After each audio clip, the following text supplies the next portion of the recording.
यो बिरुवामा चाहिँ फुल फलिरहेको छ बिरुवा के अरे रुखमा है त गाइस यो आँपको हो कि लिचीको हो त्यस्तै के बिरुवा होला दार्जिलिङ हाइट रे फाइनली गाइस हामी चाहिँ दार्जिलिङ हाइट पुग्न आँटिसकेको छौँ त्यही गाइस है त गाइस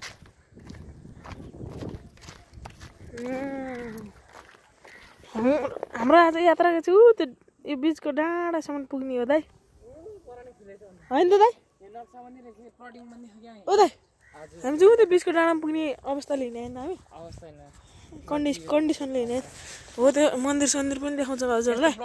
त्यो मन्दिर छ नि सानो खालको हो त्यो ठुलो छ त्यो तर हजुरहरूले पनि देखाउँछ अहिले गाइस हेर्दै गर्नु होला पुरै भिडियो लङ हुन्छ तर त्यो पुरै भिडियो के बनाउनु त्यस्तै हो गाइस हेर्दै गर्नु होला है त गाइस